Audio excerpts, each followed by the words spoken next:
The battle for HT Green. The summer of 2023 was supposed to be my fresh start. My name's Alex Ellis, a 38-year-old software engineer who'd spent over a decade grinding away in Silicon Valley, chasing deadlines and dodging burnout.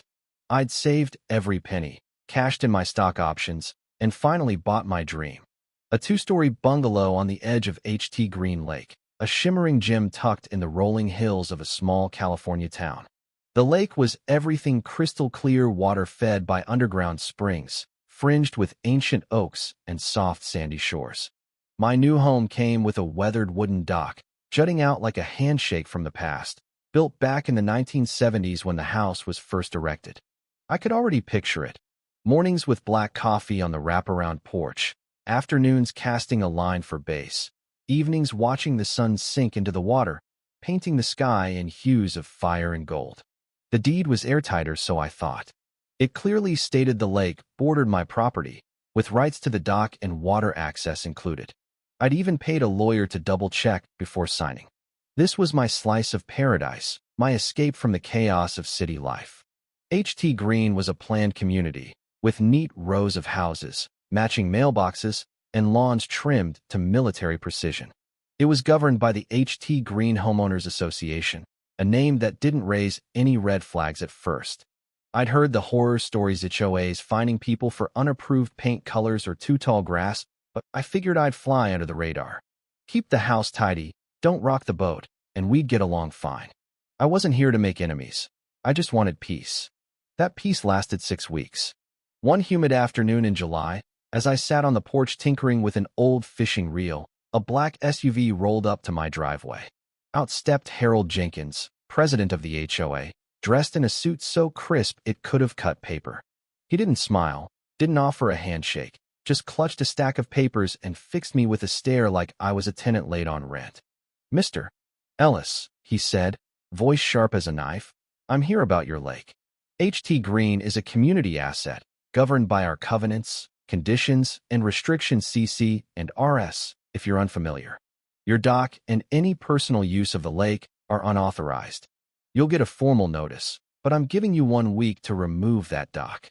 I blinked, sure I'd misheard. Remove my dock? Harold, the lake's on my property line. The deed says I have rights to it. I had a lawyer check it before I bought the place.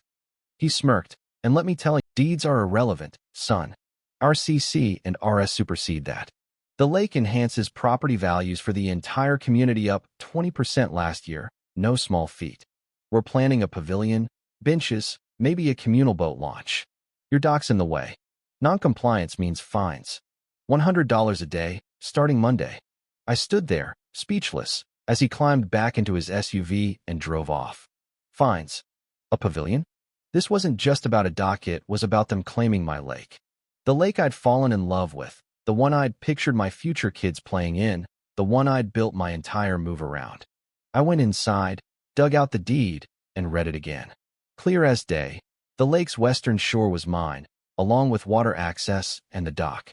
Harold's words echoed in my head, though, and a sinking feeling settled in my gut. What kind of power did this HOA have? That night, I called my lawyer, Sarah Thompson, a sharp-witted woman with 15 years of experience in property disputes. "Alex, don't panic," she said, her voice calm but firm. HOAs in California can be bullies, but they're not untouchable. Send me the CC and RS and your deed. I'll dig into it. In the meantime, don't remove that dock.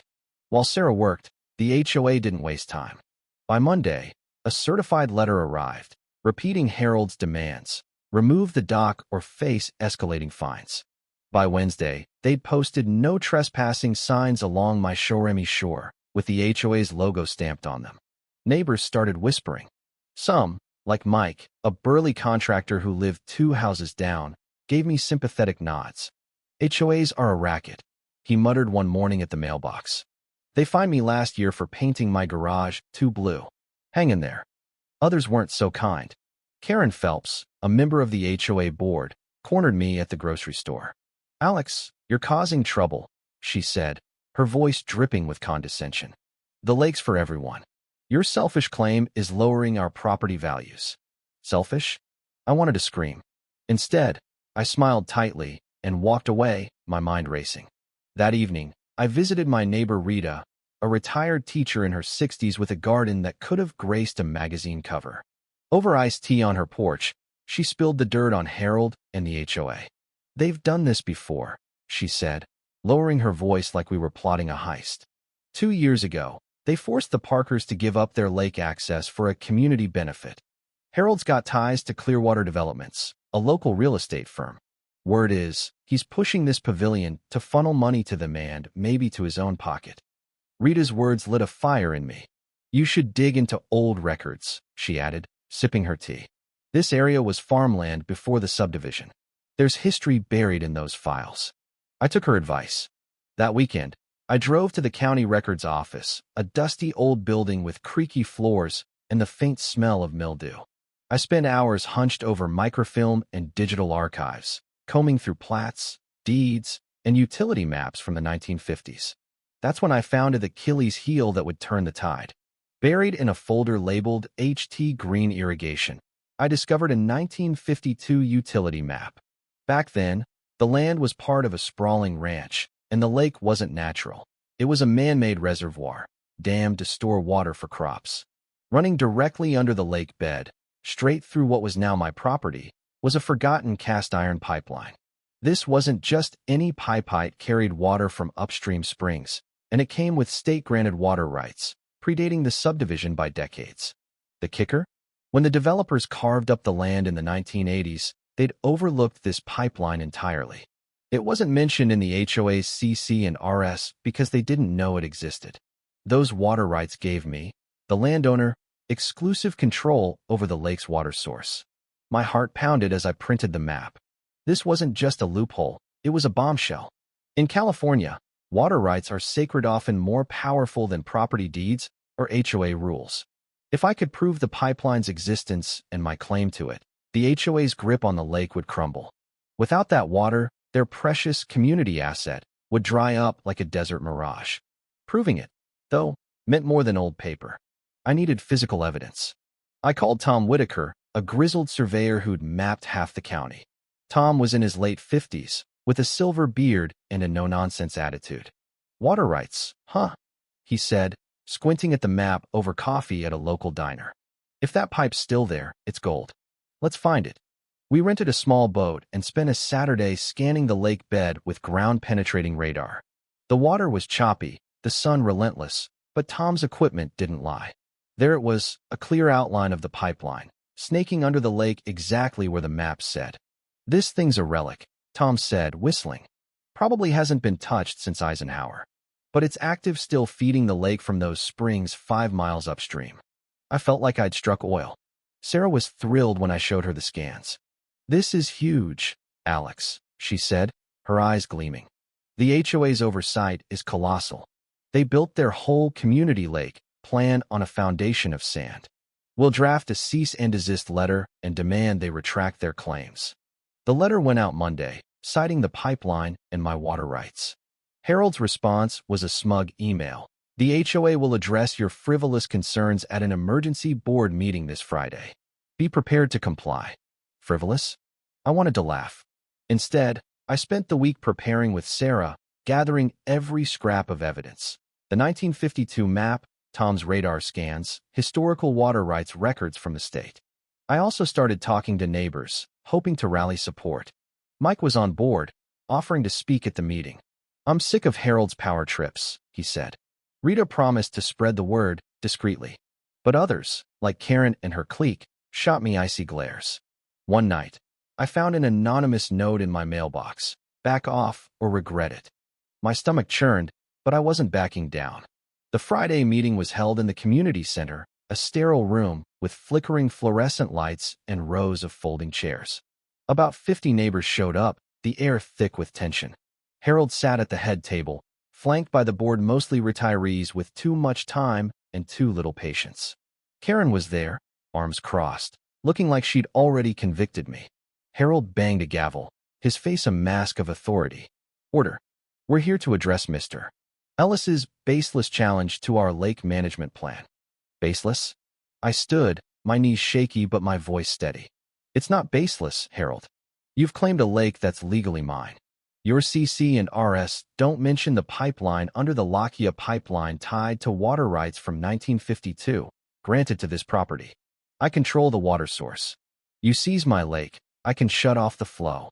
No water, no lake. The room erupted. Neighbors gasped, whispered, shouted questions. What pipeline? Is he serious? Karen slammed her hand on the table. This is absurd. Our CC and RS are ironclad. You're bluffing, trying to hoard the lake for yourself. Sarah stepped forward, calm as a general, and projected the 1952 map on a screen.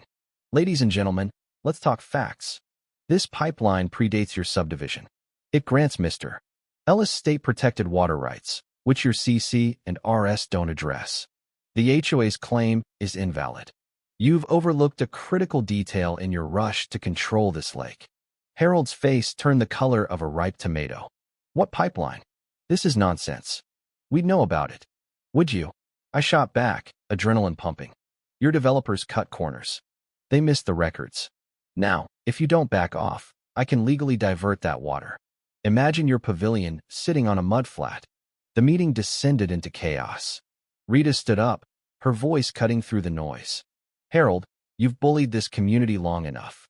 You pushed the Parkers out, and now you're after Alex. That lake's his, and you know it. Mike chimed in, recounting his own battles with the HOA. Other neighbors wavered, some angry, some curious, some just confused. Harold adjourned the meeting, but not before threatening legal action.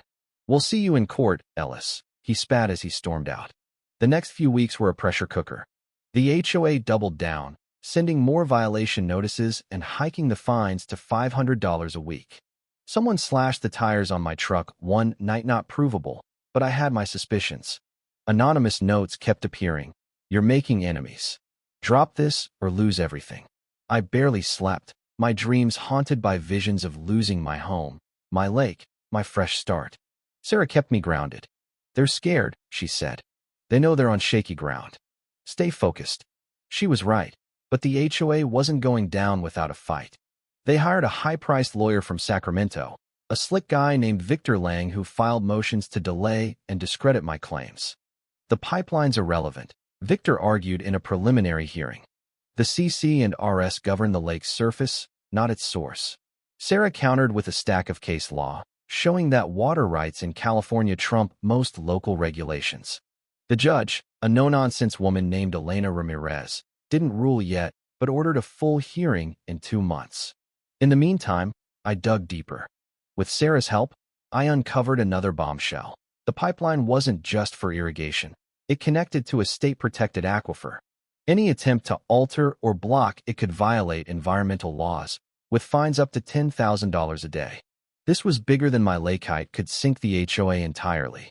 We filed for an injunction to halt their development plans, citing potential environmental violations. The community split like a fault line. Mike and Rita organized a small group of supporters, passing out flyers with the pipeline facts. Save HT Green from HOA overreach, they read.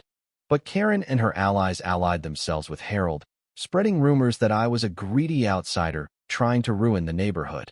At a tense coffee shop encounter, she hissed, "You'll destroy our property values, Alex. Everyone hates you." I doubted everyone, but the hostility stung. Even neutral neighbors started avoiding me, afraid of picking a side. The night before the hearing, I sat on my dock, staring at the lake's glassy surface. Moonlight danced on the water, and for a moment, I wondered if I'd made a mistake. Was this worth it? The legal fees were piling up, already $15,000 and climbing. What if I lost? What if the HOA bankrupted me? But then I thought of Harold's smirk, Karen's accusations, the anonymous threats. This wasn't just about a lake anymore. It was about standing up to bullies who thought they could steamroll anyone with their rulebook. The courtroom was packed on the day of the hearing. Neighbors filled the benches, some whispering support, others glaring. Local reporters hovered, sensing a juicy story. Judge Ramirez presided, her sharp eyes scanning the room. Sarah presented our case like a maestro. The 1952 map, Tom's radar scans, expert testimony from a hydrologist confirming the pipeline's role. The HOA's claim is built on ignorance, she said. They overlooked the water rights that make this lake possible. Mr. Ellis controls the source, and without it, there is no lake. Victor, the HOA's lawyer, was smooth but desperate. Your Honor, the CC and RS clearly designate the lake as a community asset. This pipeline is a technicality, irrelevant to surface rights. Sarah didn't flinch. Water rights aren't a technicality in California. They're paramount. The HOA's failure to account for them invalidates their claim. I took the stand, my voice steady despite the butterflies in my stomach. This isn't about greed, I said. This is my home, my dream. The HOA tried to seize what's legally mine, ignoring the truth buried under the lake. I'm just asking for what's fair. Victor's cross-examination was brutal. Mr. Ellis, aren't you exploiting an old map to hoard a resource the community depends on? Your actions could lower property values for everyone. I met his gaze. No, I'm correcting your mistake. You thought you had me cornered, but you missed the underwater secret that changes everything. The courtroom buzzed. Judge Ramirez called for order. After hours of arguments, she delivered her ruling. The evidence is clear, she said, her voice cutting through the tension. The pipeline and its associated water rights predate the HOA's formation. Mr. Ellis's claim is valid. The HOA's actions are overreaching and legally unsound. I rule in favor of the plaintiff. A cheer went up from my supporters. Rita hugged me, Mike clapped me on the back. Harold sat stone-faced, his empire crumbling. Karen stormed out, muttering about appeals. The judge ordered the HOA to retract their claims, remove the signs, and pay $10,000 in damages for my legal fees. It was a total victory, but the fight wasn't over yet. The HOA filed an appeal, but it fizzled fast.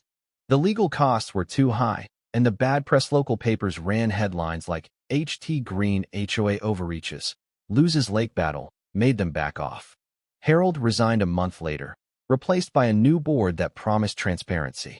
My dock stayed put, the signs came down, and the lake remained mine. Neighbors warmed up, some even apologized. Rita baked me a peach pie, and Mike offered to help rebuild the dock if it ever needed work. But the victory was bittersweet. The fight had cost me sleepless nights, thousands of dollars, and a chunk of my faith in community. It exposed how HOAs can twist rules to bully residents, turning neighbors into enemies. The pipeline, that forgotten relic, had turned the tide, proving that even the most powerful can fall to a hidden flaw. Looking back, I learned that knowledge is power. A dusty map, a surveyor's scan, and a lawyer's grit had outsmarted an HOA that thought it was untouchable. I kept my lake, my dream, my home. But I couldn't help wondering, how many others were fighting similar battles, cornered by rules they didn't know how to challenge? So what do you think?